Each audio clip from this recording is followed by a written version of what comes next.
Hoy nos toca ver el capítulo 13, 14 y 15 también, de la confesión. El capítulo 13, que habla de la santificación, viene justo después de los capítulos 11 y 12, que tratan de la justificación y la adopción. Y creo que es una manera interesante de entrar en este capítulo 13, también a modo de repaso. Creo que es interesante repasar y ver la relación entre la justificación, la adopción y la santificación. Son tres bendiciones que cada creyente disfruta. Es decir, no hay creyentes justificadas que no están siendo santificados. No hay creyentes que están siendo santificados que no han sido ya justificados. Si tú crees en Jesucristo, participas en la justificación, la adopción y también la santificación. No obstante, estas bendiciones no son iguales y es interesante compararlas. Podemos ver, por ejemplo, que la justificación y la adopción son transacciones legales. Son declaraciones que Dios emite y resultan en cambios de estado delante de Dios y delante del mundo. Pero es una acción que realiza Dios, externo a nosotros, no es interno. También la justificación y la adopción son puntuales. No son procesos, no son tampoco el resultado de ningún proceso, sino que en el momento que tú confías en Jesucristo, Dios te justifica, te perdona, en base al sacrificio de Jesús en la cruz y también la imputación de su justicia, que es perfecta. Y en este momento Dios te ve, te acepta como justo, es puntual, ocurre en un momento. Ahora, si pasamos a hablar de la santificación, vemos que la santificación es diferente. No se trata de una transacción legal externa a nosotros, sino que se trata de un proceso que es interno. No se trata de un cambio de estado, sino que se trata de un cambio personal en nuestra persona. Y si la justificación y la adopción son puntuales, la santificación es más bien un proceso. Entonces, son tres bendiciones inseparables, relacionadas, pero son distintas, forman parte de la riqueza de nuestra salvación. Y los autores de la confesión, estoy seguro que colocaron estas bendiciones en el orden que los encontramos en los capítulos. Justificación, adopción, luego santificación. El orden es crucial. Y de hecho, eso es una de las grandes verdades de la Reforma. No nos justificamos tras un proceso de haber sido santificados, sino que nos justificamos primero, luego nos santificamos. No debemos poner el carro delante del caballo, porque si confundimos el orden, se producen cortos circuitos por todos lados. De hecho, si quisiéramos decir que tenemos que santificarnos antes de recibir esta declaración legal de justificación, o sea que me tengo que santificar antes que Dios me justifique, pues no me voy a justificar nunca. ¿Por qué? Porque para que Dios me acepte como justo, como bueno en su presencia, mi justicia tiene que ser perfecta, como Él es perfecto. Y si soy honesto, pues yo no doy la talla, no llego. No soy capaz de obedecer perfectamente. Necesito que a uno solo que ha obedecido perfectamente, que es Jesús. Y necesito su obediencia, que Dios lo cuente como si fuese la mía. Si cambiamos el orden, no nos justificamos. Pero si cambiamos el orden, tampoco nos vamos a santificar. ¿Por qué? Porque si yo parto de una base de que Dios no me ha aceptado todavía, que tengo que obrar para merecer esta aceptación, me voy a desviar. En un sentido u otro, quizás me desvío más hacia el orgullo. Bueno, Dios me aceptará porque soy bueno. Mira lo bueno que soy. Mira el progreso que estoy haciendo en la santidad. Mira lo bueno que soy comparado con los demás. Pensar en la parábola del fariseo y el publicano, Lucas 18. Gracias Dios, que no soy como estos otros, ¿no? Orgullo. O quizás la desesperación. Es imposible que llegue yo a la perfección. Pues, ¿por qué intentarlo? A pecar. Así que mantengamos el orden, tal como los autores de la confesión quisieron expresar. Primero, justificación, adopción, estas declaraciones, la aceptación con Dios y luego, en base a esta aceptación, la santificación. La justificación tiene que venir antes y es de alguna manera incluso el motor de la santificación, como veremos, es lo que nos impulsa y es una verdad que Dios usa para santificarnos. Definamos la santificación. Es un proceso mediante el cual el creyente es transformado en esta vida, creciendo en santidad. La santificación es un proceso mediante el cual el creyente es transformado en esta vida, creciendo en santidad. Digo en esta vida porque hay otra transformación definitiva al final que se llama glorificación. Y es otra bendición que vais a ver más adelante en otro capítulo. Entonces, hablemos un poco de este proceso, que es la santificación. Si queréis abrir vuestros ejemplares de la confesión. Bueno, vamos a hablar del proceso, pero tenemos que hablar de algo antes. Eso es muy interesante. El lenguaje de la confesión, si queréis, vamos a leer las primeras líneas del capítulo 13. Y hay algo implícito aquí, una verdad implícita que es interesante, muy importante, de mucho ánimo para todos nosotros. Mirad lo que dice. Aquellos que son unidos a Cristo, llamados eficazmente y regenerados, teniendo un nuevo corazón y un nuevo espíritu, creados en ellos en virtud de la muerte y la resurrección de Cristo, y aquí viene, son aún más santificados de modo real y personal, y a partir de aquí habla de lo que es el proceso que dura toda la vida, el proceso de santificación. Pero esas palabras, cuando la confesión dice son aún más santificados, presuponen un tipo de santificación que tiene lugar antes de que comience el proceso. ¿Vale? Solemos pensar en la santificación como un proceso. Pero la Biblia habla también de otro tipo de santificación. Y esa terminología que uso ahora no está en la confesión, pero va en la misma línea. Es una terminología que usan otros teólogos reformados cuando se habla de la santificación definitiva. La santificación definitiva. ¿A qué se refiere esta santificación definitiva? Pues resulta que la Biblia nos habla de algo que tiene lugar en el momento de nuestra conversión. Un cambio que sirve como fundamento para lo demás cambio y transformación que vayamos a ver en nuestras vidas. Se trata de una ruptura definitiva con el pecado, un cambio de trayecto, podríamos decir. Entonces, el término santificación definitiva no aparece en la confesión, pero la confesión sí cita la Biblia, algunos textos que hablan de esta realidad. Por ejemplo, 1 Corintios 1:2 está en la lista de referencias en la confesión. ¿Qué es lo que Pablo les dice a los corintios? Les llama santificados. Y tú dices, a ver, santificados, ¿esa iglesia? ¿Cómo eran los corintios? ¿Eran angelitos?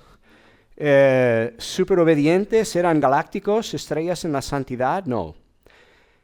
Eran muy inmaduros, por lo menos en algunos aspectos. No obstante, Pablo les llama santificados. ¿Por qué?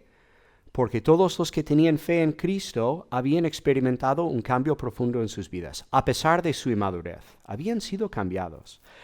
Luego, la confesión también pone como referencia 1 Corintios 6:11. ¿Vale? donde Pablo dice, habéis sido lavados, santificados, justificados, habéis sido santificados, ¿ya son perfectos en sus personas, en su experiencia? No. Pero sí que habían sido cambiados. Dios les había cambiado profundamente. No de manera completa, ¿vale? Aún estaban en este proceso de santificación, pero sí que habían experimentado un cambio profundo en su corazón. Otro texto que la confesión cita, Romanos 6, 11. Y es Pablo también hablando, pero aquí usa otro lenguaje y dice a los romanos que habían muerto al pecado. ¿Eso significa que habían dejado de pecar? No, porque luego en la carta Pablo les tiene que instruir y les tiene que hablar acerca de su obediencia. No habían dejado de pecar, pero sí habían dejado de ser esclavos al pecado. Entonces, eso es la santificación definitiva, este cambio de trayectoria de vida, digamos, ¿no? Dejar de ser esclavo al pecado. Coincide con lo que habéis visto en un capítulo anterior, el llamamiento eficaz, la regeneración, el nuevo nacimiento, este cambio de orientación, cuando Dios, por su Espíritu Santo, por su palabra, cambia la orientación de nuestro corazón de manera definitiva. Entonces, el lenguaje de la confesión implícitamente nos anima. Cuando dice que somos aún más santificados, y luego habla del proceso, nos enseña que la santificación no empieza desde cero, sino que la santificación tiene un fundamento, que es este cambio de corazón que Dios obra en nosotros. Cuando quita el corazón de piedra, pone corazón de carne, ahora tenemos recursos. Dios nos capacita para progresar en la santidad, y de esto vamos a hablar un poco más en un minuto. Pero hay un cambio radical al principio de la vida cristiana cuando Dios nos da un nuevo corazón, un nuevo espíritu, la santificación definitiva. No hay marcha atrás. Ahora bien, tenemos que hablar de la santificación como proceso, que cuando usamos la palabra santificación solemos pensar en este proceso. La santificación, según la confesión, es una guerra. Usa esa palabra guerra, es una lucha. Menos mal que Dios nos da recursos. Es una guerra que dura toda la vida, pero hay algunas cuestiones unas preguntas que tenemos que contestar, y la confesión nos ayuda. A mí se me ocurren dos preguntas. Si la santificación es una guerra, ¿quién lucha en esta guerra? ¿Quién? ¿Yo? ¿Dios? ¿Ambos? Y luego, habiendo decidido quién lucha, uno solo, ambos, ¿de qué manera se lucha? ¿Cuáles son los medios necesarios para luchar bien esta guerra? Así que, primera pregunta, ¿quién lucha en la guerra que es la santificación? Bueno, hay unos cuantos que dicen que la santificación es un proceso sin colaboración. Es decir, uno solo luchando, sin colaboración. Y algunos que dirían que este uno es Dios. Claro, como la justificación es por la gracia, yo soy pasivo, recibo la justificación, no la obro yo soy pasivo. Pues es por gracia, yo soy pasivo, la justificación, la santificación también es por gracia, así que debo ser yo pasivo. Es Dios que obra esta santificación en mí. Si estoy en un barco que va hacia el cielo, Dios lleva el barco hacia el cielo, ¿qué sentido tiene que yo empiece a remar? Es Dios que me lleva. Entonces, la santificación se trata de ceder, de someterme a Dios y dejar que Él obre en mí. Dios solo, trabajando en la santificación. Bueno, esa verdad, si lo decimos así, bueno, no es que sea una verdad, pero esta afirmación, digámoslo así, este discurso suena muy piadoso. Toda la gloria a Dios, es Dios que me santifica. Él lo hace, Él solo. Pero tiene dos problemas. Por un lado, ceder ante Dios, someterme a Él y dejar que obre en mi vida, requiere muchísimo esfuerzo. Yo por mis tendencias pecaminosas, si es por el pecado, lo último que quiero hacer es cederme ante Dios y dejar que obre en mi vida.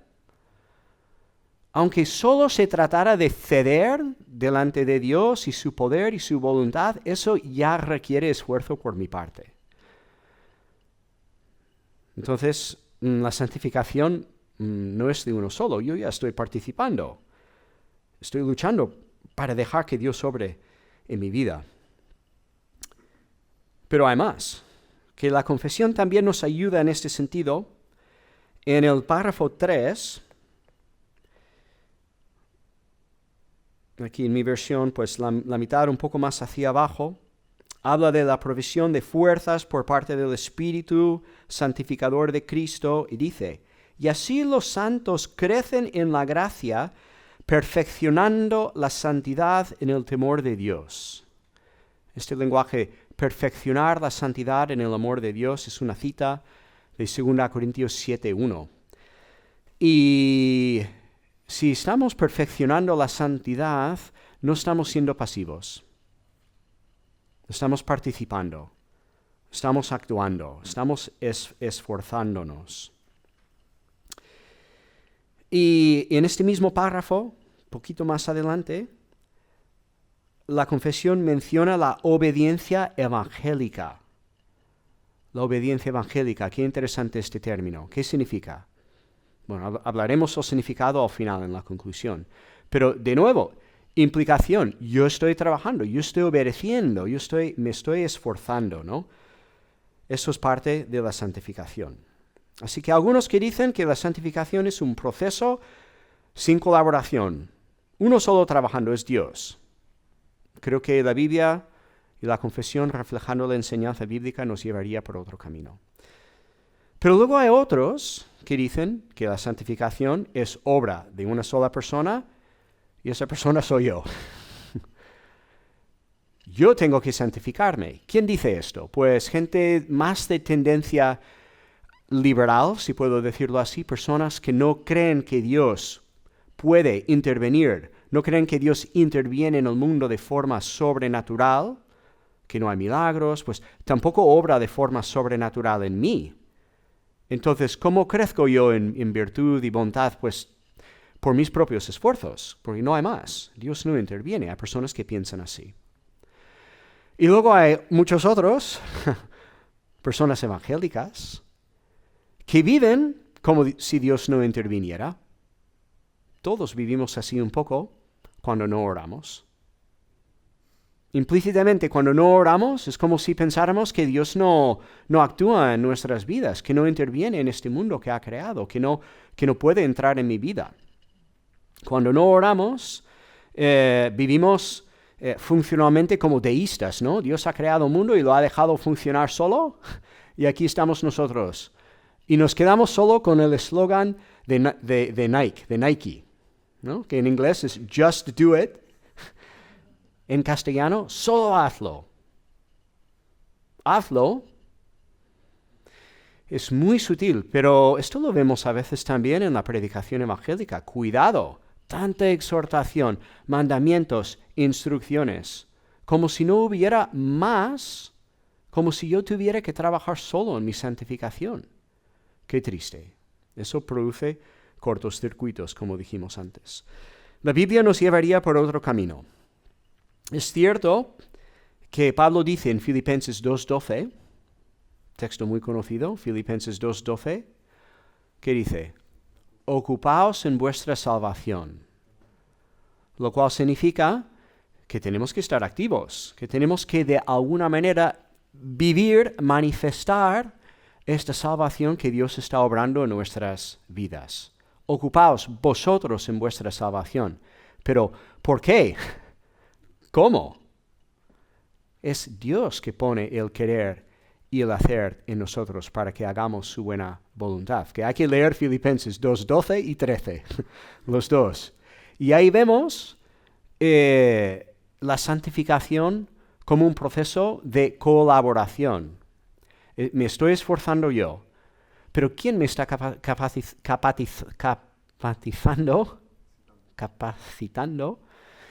para realizar este esfuerzo? Es Dios. Es Dios que está obrando en mí. No habrá nadie que llegue al cielo dándose palmadas en la espalda. Mira qué crack que soy. Mira mi santificación. Mira esta obra tan magnífica que he hecho. Es ridículo. Todos sabemos que cuando lleguemos ahí, cuando estemos delante de la presencia de Dios, solo vamos a darle las gracias a Él. Nos hemos esforzado, sí, pero en cada momento gracias a la obra de su palabra y su Espíritu, preparándonos, capacitándonos para luchar en esta guerra. Entonces, la santificación se trata de un proceso de colaboración. Participamos juntamente con Dios en este proceso. ¿Cómo o de qué manera colaboramos? ¿Qué hacemos? Pues, según la confesión, según la Biblia, debemos esforzarnos. Luchamos contra la tentación. Lenguaje muy paulino, debemos despojarnos del viejo hombre, vestirnos del nuevo. No es nada fácil, es una guerra, por eso la confesión lo llama una guerra. En esta guerra, es una guerra colaborativa, podríamos decir. ¿Qué hacemos nosotros y qué hace Dios exactamente?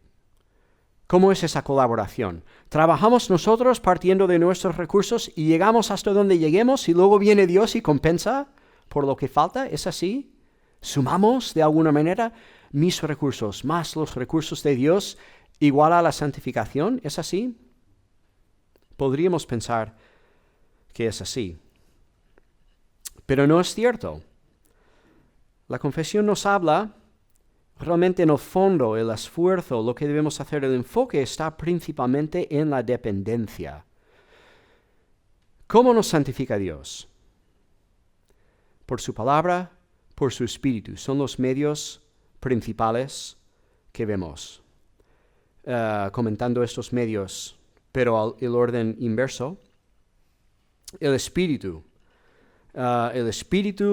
según Pablo, Romanos 8:13, es el Espíritu que nos capacita para hacer morir las obras de la carne.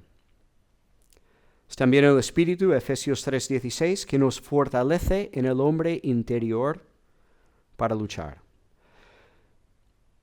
Habéis visto que es el Espíritu en el llamamiento eficaz que da vida nueva. Es el Espíritu, el autor de esta vida. Pues es el mismo Espíritu que alimenta y sostiene esta vida a lo largo del camino. El Espíritu nos da vida y luego sostiene esta nueva vida que ha obrado en nosotros. Por eso la confesión habla de la necesidad de orar. Debemos orar. Porque por medio de la oración expresamos la conciencia de que es el Espíritu obrando en nosotros y expresamos esa dependencia. Debemos orar y pedir que el Señor nos ayude en la santificación. Pero el Espíritu no trabaja en un vacío. El Espíritu no te santifica por medio de un zapping, ¿no? Como un rayo que cae desde el cielo y hoy soy más santo. El Espíritu obra por medio de otra cosa que es la palabra, que son los dos medios que Dios usa, que son inseparables para santificarnos. ¿Qué dice Jesús? En la oración, Juan 17, pide que Dios nos santifique por su verdad. Su verdad es la palabra, es su palabra, que es verdad. En Efesios 5, cuando habla de la santificación, el lavamiento de la iglesia por la agua de la palabra, es la palabra que Dios usa, su Espíritu aplica esta palabra a nosotros para santificarnos. La palabra, ¿en qué sentido? Toda la Biblia, evidentemente, y en la Biblia que encontramos, que nos ayuda con la santificación, pues encontramos mandamientos, instrucciones, y sabiduría. Sin duda, Dios muestra cuál es su voluntad moral para nosotros en la Biblia y sabemos, leyendo la Biblia, sabemos más cómo Él quiere que vivamos. Pero aún más importante es lo que se revela en la Biblia, el mensaje, que no está en ningún otro sitio. ¿Vale? Nosotros sabemos que es malo matar por la ley de Dios que está escrita en nuestros corazones, que es malo robar, que es malo mentir, que de hecho todo el mundo lo sabe. Pero hay un mensaje que está en la Biblia que no está en nuestros corazones, y es el Evangelio. Sobre todo, Dios nos santifica por este mensaje del Evangelio, la salvación por la gracia. Y esto me lleva a una conclusión. Lo que hablamos antes, la justificación y la adopción preceden a la santificación. Y no solamente en orden lógico o cronológico, sino que la justificación viene a ser el motor de la santificación. La justificación impulsa la santificación. No hay nada que santifique como esa seguridad de aceptación completa para con Dios.